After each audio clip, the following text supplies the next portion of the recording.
Hey guys, it's Divyanshu, welcome back to another episode of football daily. और भाई United का rebuild हो गया है स्टार्ट। और भाई ऐसी कोई छोटी मोटी मछली हाथ में नहीं आई है भाई, बहुत ही बड़ी मछली अपने हाथ में आ रही है। ऑलमोस्ट 80% कन्फर्म है अकॉर्डिंग टू जेरार्ड रोमेरो, और वो बंदे का नाम है यहाँ पर फ्रैंकी डियोंग। मतलब यार देखो, सीरियसली अगर यूनाइटेड की समर साइनिंग में सबसे पहली अनाउंसमेंट ही अगर डियोंग की हो गई ना, तो अपने भाग खुल जाएंगे। क्योंकि देखो यार, लिवरपूल अगर चुआमेनी के लिए जा रहा है, अगर यहाँ पर हालांड ने, क्योंकि मैनचेस्टर सिटी चला ही गया, तो लाइक अपन भी छाती ठोक के कह सकते हैं ना कि हमने भी भाई फ्रैंकी डियोंग को साइन किया। क्योंकि भाई लाइक सीरियसली देखो, असली मसाले पे बात करने से पहले थोड़ी सी तुमको मैं बैक स्टोरी समझा देता हूँ। अब अकॉर्डिंग टू रिपोर्ट 3-4 दिन पहले ना बहुत ज़्यादा सर्कुलेट हो रही थी और दिमाग बिल्कुल ख़राब हो गया था मेरा, जब अपन ने ये पढ़ा था कि जब यूनाइटेड ने बार्सिलोना को अप्रोच किया था फॉर फ्रैंकी डियोंग, तब उनको रिप्लाई में ये आंसर मिला था कि देयर इज़ नो चांस कि फ्रैंकी डियोंग टू यूनाइटेड की जो सेल है ना, उसको यहाँ पर अप्रूवल मिलने वाला है फॉर गॉड नो, पता नहीं क्यों रीज़न। लेकिन उन्होंने ये चीज़ ज़रूर कही थी उस रिप्लाई के मेंशन में, लाइक अकॉर्डिंग टू रिपोर्ट्स, मैं बार बार इस चीज़ को कह दूँ कि मैं नहीं बना रहा हूँ, कि यहाँ पर मैनचेस्टर सिटी ही एकमात्र ऐसी पॉसिबल और प्रोबेबल डेस्टिनेशन बन के आ रही है कि अगर इन फ्यूचर लाइक बार्सिलोना को एक ये कड़वा डिसीजन लेना भी पड़ गया, तो Frenkie de Jong to Manchester City हो सकता है। अब ऑफकोर्स यहाँ पर ये रॉकेट साइंस नहीं है कि दो चीज़ हैं जो कि मेरे को लगता है सबसे ज़्यादा इंपॉर्टेंट है। पहली चीज़ तो देखो, इकोनॉमिक पॉइंट ऑफ व्यू से बात करें तो लाइक बार्सिलोना के सबसे इंपॉर्टेंट वही है, उनको पैसा चाहिए और सिटी दे सकती है। दूसरी चीज़, अगर फ्रैंकी डियोंग की बात करें तो वो यार पेप गार्डियोला के अंडर खेलना क्यों नहीं पसंद करेगा। या आई नो कि वो जावी के अंडर भी भाई उसकी प्रायोरिटी है कि वो बार्सिलोना में रहे, लेकिन अगर उसको पता है कि भाई दिस इज़ द रियलिटी, तो भाई वो पेप गार्डियोला के अंडर खेलने में क्यों मिस आउट करेगा। अब यहाँ पर मैं थोड़ा सा यार अपना ओपिनियन दूंगा। आई थिंक ये वाली जो रिपोर्ट है ना, ये थोड़ा सा अनजस्टिफाइड है, क्योंकि अपने पे भी भाई वो दोनों चीज़ें हैं। पहली चीज़ भाई, अपन लोग भी पैसा खर्च कर सकते हैं और उतना खर्च कर सकते हैं जितना बार्सिलोना मांगेगी। और दूसरी चीज़ कि अपने पे भी वो मैनेजर है, शायद से पेप गार्डियोला या फिर जावी के कंपैरिजन नहीं करेंगे, लेकिन ठीक है, फ्रैंकी डियोंग को इंपॉर्टेंस पता है एरिक टेन हैग के अंडर खेलने में। और भाई तुम्हें तभी मैं कह रहा हूँ, अगर असली मसाले की हम बात करें तो जेरार्ड रोमेरो ने इस चीज़ को कंफर्म किया है कि अराउंड 80% चांसेस हैं कि यूनाइटेड ने ये डील ऑलरेडी कंप्लीट कर दिया है फॉर अराउंड 80 मिलियन। अब इस रिपोर्ट को सुनने के बाद ना बार्सिलोना के दिमाग में बार्सिलोना फैंस के दिमाग में एक कन्फ्यूजन और एक क्यूरी सबसे ज़्यादा उठ के आएगी कि ये चीज़ बार्सिलोना ने करी क्यों। ठीक है, सबको पता है कि इकोनॉमिक कंडीशन खस्ता है, लेकिन करी क्यों यार। ये तो प्लेयर ऐसा है ना जो कि जावी के सिस्टम में इनएविटेबल है, जैसे अनटचेबल के नीचे, अनड्रॉपेबल के जस्ट नीचे आता है। अब देखो यार, इसमें कोई रॉकेट साइंस नहीं है कि ये सबको पता है कि एक बहुत ही इंपॉर्टेंट पिलर है जावी के सिस्टम का फ्रैंकी डियोंग। लेकिन एट द सेम टाइम हमको ये भी नहीं भूलना चाहिए कि जब आप मॉडर्न फुटबॉल में compete करोगे टाइटल्स के लिए, then you have to invest. और इस बार्सिलोना के स्क्वाड को इन्वेस्टमेंट की ज़रूरत है, और वो भी कोई 3-4 साल की नहीं, बल्कि अभी इसी वक्त इसी समर ट्रांसफर विंडो में। And for investment you need money. और ऐसे पॉइंट ऑफ टाइम पे जब हालत खस्ता है, येस सीवीसी की डील साइन हो रही है, येस आप लोग फिलिपे कुटिनो और जो बाकी के डेडवुड्स हैं उनको सेल करने की कोशिश कर रहे हो, लेकिन सबको पता है कि ऐसे पॉइंट ऑफ टाइम पे जब आपको एक बहुत ही बड़ा इकोनॉमिक बूस्ट चाहिए, तो आप अपने सबसे एक्सपेंसिव एसेट की तरफ देखते हो। Yes, it's a harsh reality, but यही चीज़ कहीं ना कहीं अब होती हुई दिख रही है। आई डोंट नो यार, अगर मैं बार्सिलोना के फैंस के पर्सपेक्टिव से सोचूं ना, तो मेरे को आई कैन अंडरस्टैंड कि भाई तुम लोग कैसा फील कर रहे होंगे। लेकिन अगर यूनाइटेड के फैंस भाई अपनी तो भाई चांदी है भाई। Seriously this is going to be one of the most important signing and one of the most signature signing United ने पिछले 4-5 सालों में करी होगी, अपार्ट फ्रॉम अगर क्रिस्टियानो रोनाल्डो के हम साइनिंग को थोड़ा साइड रखें तो। लेकिन इसी के साथ यार बात करते हैं हम अपने वन ऑफ द बकरे यानी वन ऑफ द गोट की। तो देखो, लियोनेल मेसी का सीजन यार बद से बदतर जा रहा है। एंड लेकिन यार जो रिकॉर्ड उन्होंने, एक अनवांटेड रिकॉर्ड उन्होंने बनाया, उससे पहले अगर हम साइड की हम बात करें तो भाई डी मरिया ने एक इंटरव्यू में वो एक सीन एक्सप्लेन किया है, जब आपको पता है कि पीएसजी को रियल मैड्रिड ने चैंपियंस लीग से बाहर कर दिया था।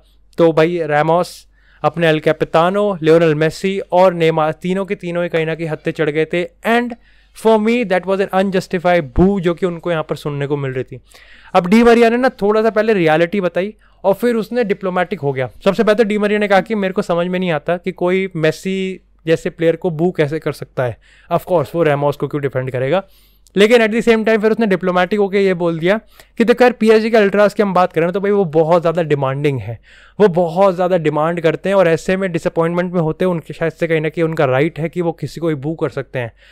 अब देखो यार, मैं मैं इस चीज़ को एग्री नहीं करता। देखो आई कैन अंडरस्टैंड कि लोग जो फैंस हैं और ऑफ कोर्स अल्ट्रा जो होते हैं वो डिमांडिंग होते हैं, बट मैं ये भी नहीं कह रहा कि भाई तुम सीधा सीधा पोचेटिनो को गाली दे दो, क्योंकि eight the same time Pochettino की ही गलती होगी ना, क्योंकि manager is at the fault.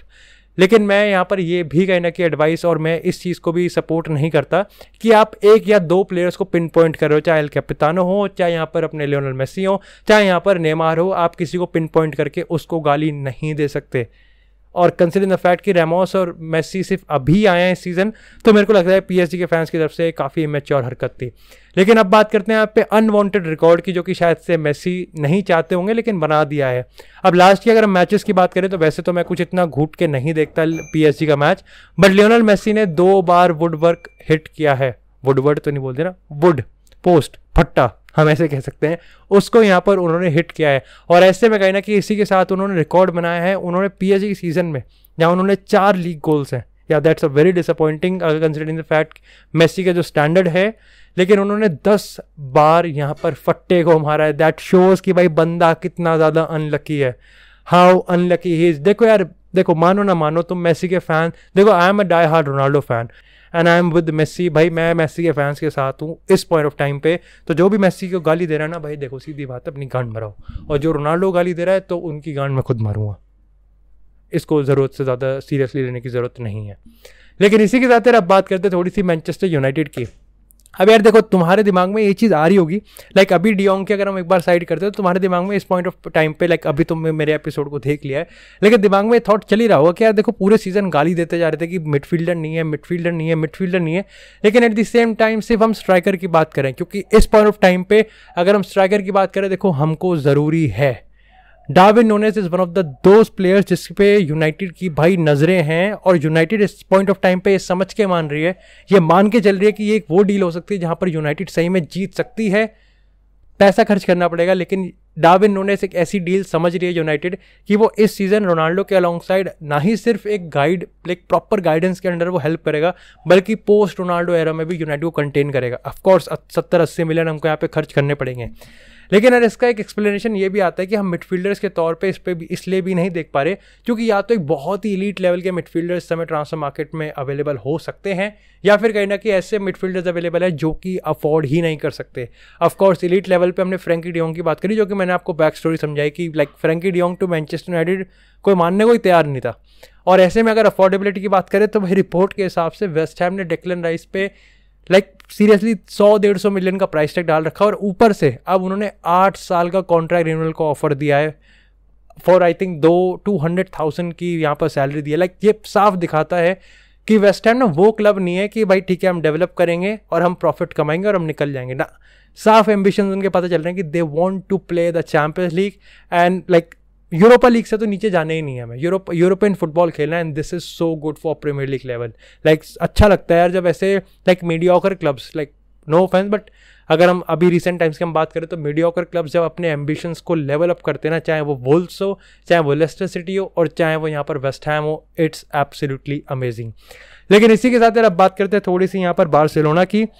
तो भाई देखो बार्सिलोना के रिगार्डिंग अगर हम बात करें तो भाई देखो इस पॉइंट ऑफ टाइम पे लेवेंडोव्स्की ही उनकी प्रायोरिटी है, और उनको पता है कि यहाँ पर उनको लेवेंडोव्स्की को ही साइन करना है। लेकिन यहाँ पर सिचुएशन ना बहुत ज़्यादा, मतलब मेरे को लगता है कि लाइक 10 से मस हुई नहीं है। लेकिन एक इंटरेस्टिंग फैक्ट ये है कि बार्सिलोना इस पॉइंट ऑफ टाइम पे वो सैलरी देने के लिए तैयार है जो कि उसको बायर्न में मिल रही है। यानी कि अगर इकोनॉमिक पॉइंट ऑफ व्यू की बात करें तो लेवेंडोव्स्की को ज़्यादा कुछ करने की जरूरत है नहीं। लेकिन वैसे अगर हम बात करें इकोनॉमिक पॉइंट ऑफ व्यू से तो देखो यार लेवेंडोव्स्की को सिर्फ और सिर्फ ये ना पूरा मामला जो अटक रहा है वो यहाँ पर अटक रहा है कि लेवेंडोव्स्की को खुद से पुश करना पड़ेगा बायर्न म्यूनिख के साथ मीटिंग करके, भाई मीटिंग करें जैसे भी हो ना 69 पोजीशन में करना पड़ेगा कि भाई मेरे को बार्सिलोना जाना है, तुम मेरा दामन छोड़ो और मैं चली मायके। मतलब इतना सीरियसली नहीं लेना।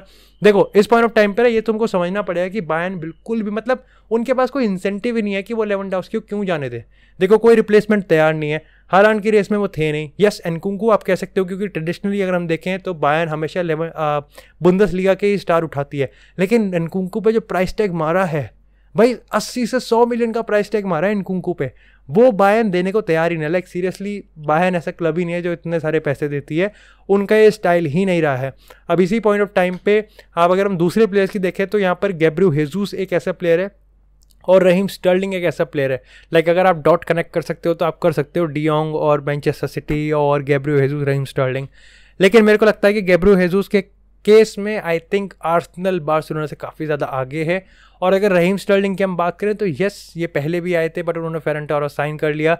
और Raheem Sterling, Ousmane Dembele, I think थोड़ा सा यहाँ पर वो भी है, रफीनिया भी है। विंगर्स की हम बात करें, प्लस हमको अंसू फाटी भी वापस आ रहा है। और सबसे बड़ी चीज़ कि रहीम स्टर्लिंग खुद पेप गार्डियोला के प्लान्स में है मैनचेस्टर सिटी के फ्यूचर में। तो भाई definitely Raheem Sterling to Barcelona मेरे लिए ऑफ डील है। ये रूमर्स भाई रूमर्स ही बन के रह जाएंगे। बाकी that's it for this episode guys. I hope आपको एपिसोड पसंद आया। एपिसोड को लाइक करें, चैनल को सब्सक्राइब करें। आपको इसी तरह फुटबॉल से एक्सक्लूसिव कंटेंट और चाय मिलती रहेगी। तब तक के लिए stay tuned, stay safe and I will see you in the next episode.